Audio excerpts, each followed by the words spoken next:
What's up, everybody? Just getting off work, as you can see. Um, I don't have the air conditioner on. I come home and I start playing guitar. Played a couple songs. It was a good time. Worked in the garden. Everybody's asleep. It's just me. I get to do what I want to do, and this is what I want to do: is hang out with you guys. Um, I'm running out of stories. Somebody asked me, "When are you gonna have a guest?" I've invited a guest several times, lots of times, lots and lots and lots of times. I'm telling you, you pay him, he's gone all day long. I'm gonna do it. I'm gonna do it. I'm gonna do it. I'm gonna do it. I'm gonna do it. The second you pay him, oh, everything in the whole world's got to be done other than that. And I don't care. That's just who he is. It's just how it is. He's got a different mindset than I do. Nothing wrong with that. His money, blow it like you want to. So that's why I haven't had any guests. I'm not really citing a person. Oh, Bill Mayhall. The other day he posted, that made me feel so good. He posted it on Facebook. I love your stories. I was like, I don't, when I do this, I don't think anybody in the world is going to see it. I don't even know how many subscribers I got. I think I probably got more videos than I have subscribers. And again, I don't. This means nothing to me. It makes me no money. It'll never make any money. It's just kind of a. I get people on Facebook to say love my stories. I'm like, that just blows me away. So Bill Mayhall, shout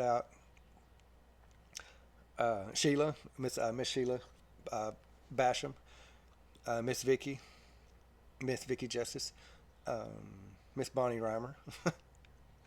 I've heard from all these people like they enjoy what I'm doing. I'm just like I'm blown away that four people think anything at all about what I'm doing. So with that being said, that was on top of the list there, Bill. Credit 803 to 542. When I started Straight Flush years and years ago, 10 years ago, I had been working on my credit. Completely separate reason. I was just working on my credit because I didn't know anything about it. So I started learning and developing and taking steps. I had an okay credit score. I don't even know what it was. It wasn't. It's probably seven something. Well, I worked with a guy at the fire department who I don't even know how we got talking about it. I talking to somebody else. He was just this guy. He knew more than everybody. So if you was talking about it, he already knew more about it. Maybe he did. I don't know. But this is everything. Everything. Anything. It didn't matter. He already knew more than you knew. Knowing that, I just kind of like, whatever, man, whatever. Well, that lit a fire inside of me. So I started doing this, and then I started my company, and I had to figure out a way to pay for all these parts, and I could finance, and it'd be 150% of what the original price was. That's well, that's not a good idea. I'll get a credit card. As I'm making money, I'll dedicate all the money I make through this new business to paying off my company that I started. My God, y'all! Oh my God! A great big jet rodder and all the accessories and hand tools and insurance and advertisement and creating an LLC and all the legal aspects and oh my God, it costs a lot of money. A lot of money. It takes money to make money. Um, I was probably $12,000 $15,000 in debt just in that first year. Buying my jet rodder. I went to Home Depot and bought hand tools. Just not the biggest bets, nothing. Ryobi. I started with Ryobi, y'all. Like the lowest of the low end. Like homeowners use Ryobi, and I'm trying to run a business with Ryobi, and these Milwaukee guys are just kind of looking at me like, this guy. And then not knowing exactly what I was doing anyway, and then, just kind of grasping for straws. And I got off track there, but that's why I was so far in debt. Well, I was actually managing my debt pretty good, and working my trying to figure out my credit score. And I went to this dude and I said, "Hey, what's your credit score?" 800. He pulled up as 802. I said, "Damn, that's impressive." Yeah, boy, he was just popping his collar. So I got an 803. No, you don't. Yeah, I do. Pulled up and showed him 803. Oh well, your other, Experian, TransUnion, whatever. Obviously, it's lower than 803 because there's like a 50-point difference between the two that report. I was 1 point higher than him on this one. I was 6 points higher than him on this other one. Oh, he was so mad. Oh, he was so mad. Oh, well, you've got all this debt. You've got all this debt. I said, your folks bought you your credit score. Your folks got you a credit card that you've never used, never had. It's your name on it. You don't have anything in your name. I have a house, a car, a business, all this credit. Everything's in my name and did it myself. Nobody bought me my credit score. He didn't have a whole lot to say after that. Okay, now then. That's not bragging. That's not bragging. I've learned a lot. If you've got an 803, 8 anything credit score, it's because you're in debt. Several years go by, and I'm paying on all these credit cards for several years. I should have just financed it and made 150% on this one machine, but no. Me being a giant brain that I thought I was.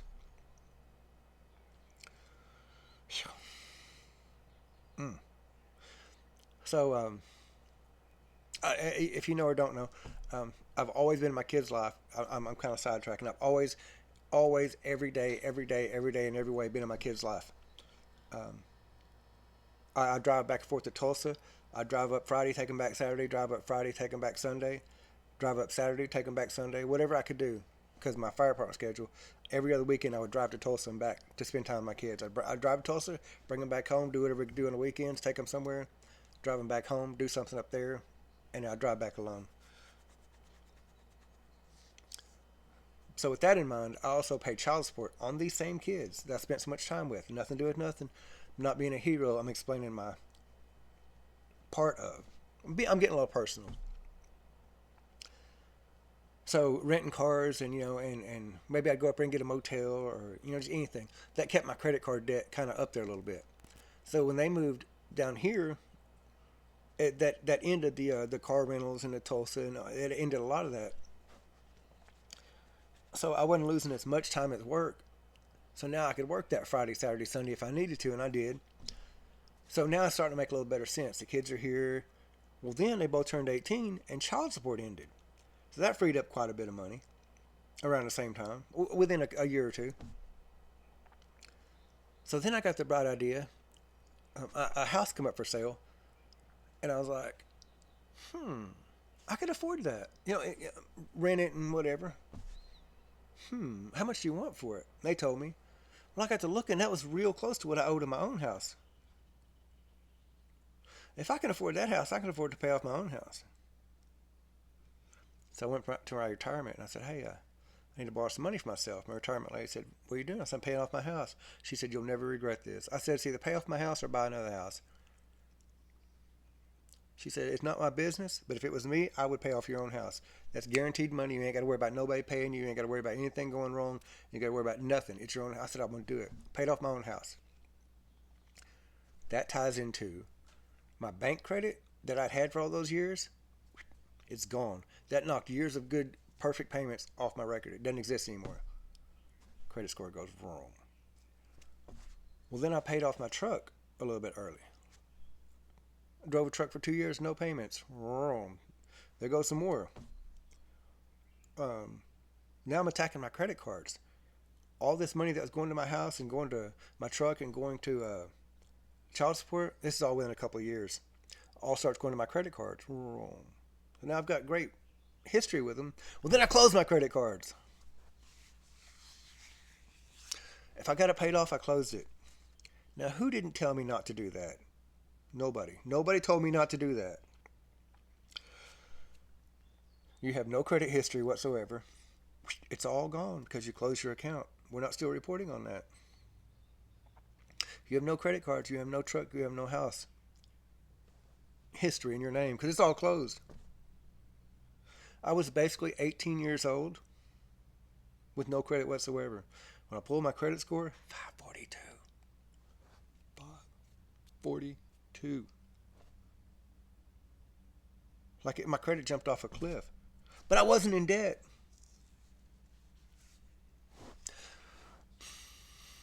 I don't give a two damns about your high credit score. I don't. Because I know you're swimming in debt. And you're basically paying the most that you can possibly afford. Probably that you can afford. And they're dangling that carrot. Oh, this is what you get. You get an imaginary made-up score that impresses people that don't know. I was doing the best in my life with a 542. The best in my life with a 542, financially. I went to buy something, it hurt a little. So I bought my bike. Horrible, horrible interest rate, but it was cheap and I could afford it. And I paid for it for 2 years, got my credit score back up there, paid it off early. And then I was able to go sign my name for my Colorado, my 23 Colorado. I've learned a lot about credit's my point. That credit, 803 to 542, I about jumped off a cliff with it. That's how I keep track. The pullover. Okay, I was working as a policeman. No. My next one I was working as a policeman. I wasn't working as a policeman on this one. I was, if you guys know where the tag office, not the tag office, the, God almighty. I was coming from the west, going east on Martin Luther King, and I stopped at the stop sign on Central. So the courthouse is to my left, and this vehicle coming from the courthouse pulled up, stopped, went, my turn. The next vehicle right behind him just, and I was like, what the, because I was about to pull out, and this little minivan come by, and there's an old lady, and I tell she's an old lady because I've seen her 100 times around town. She kind of come by, and I was like, because she just pulled out, she gives me one of these. I said, I got you. I know who's driving. So, man, I fought right behind him. I got real close. Shouldn't have been doing it. Whatever. Pissed me off. I followed them down to the old Piggly Wiggly parking lot. They made a loop. I followed them. They pulled out. They went up by Central School. I followed them every step of the way. They come back by the police department. Pulled in the police department. I just went on around, went about my business. Well, apparently they left the police department, came back out behind the police department, turned, went back east, like they was going towards Walmart, rolled the stop sign at Texas and Central, and a cop seen them do it. Just like rolled the stop sign again, like he did me. Well, a cop seen them do it, and they pulled them over right in front of Save-A-Lot, one block down, right in front of Save-A-Lot. I didn't see none of this happen. As I was coming down the hill, I saw a cop had somebody pulled over, and I saw it was that same vehicle. So I kind of eased up. Anyway, it was two cops, one on this side, one on this side. I pulled up, hey, what's going on, brother? Just saying hi, nothing. Well, I made sure, because they was pulled over at like the medical care parking lot. There's plenty of room to go around them. I made sure that when I pulled up, said hi to the cops. One of them was writing a ticket, and the other was kind of standing there watching. We wasn't doing anything, so I said hi. Well, I rolled past. I rolled by on her side, and I kind of smiled at her as I rolled by. I seen her a couple days later at Walmart. I looked at her and kind of winked. Well, she got mad. And I went, I see her every now and then. I don't think she remembers. That was the crazy pullover. It wasn't me. That was just pure karma. Okay. I hope that's not backwards. The crazy Mark David Chapman. Now, this time I really was working as a policeman.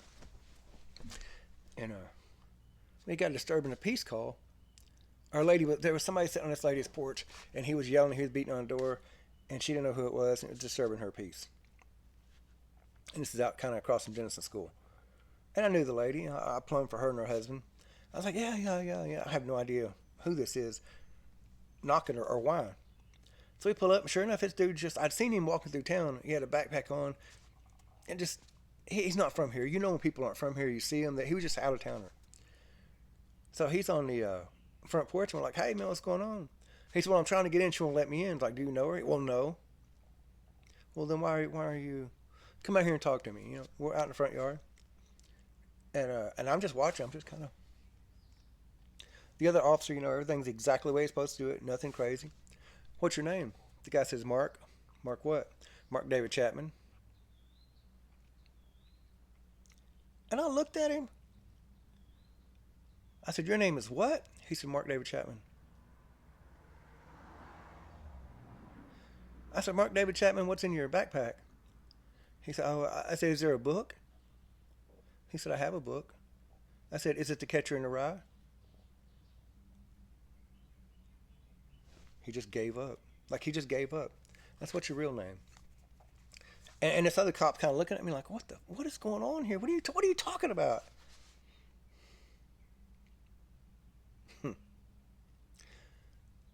So we arrested him for He was just like he was just doing talking dumb shit, you know, just all over the place. And he said his name was Mark David Chapman. And I was like, oh, you're trying to play the crazy route, and asking about the book. And the cop was like, and he kind of started, you know, wanting to tense up, tense up. He like when I asked him about the book, was it Catcher in the Rye? Like his whole persona broke. He was just like he started making sense.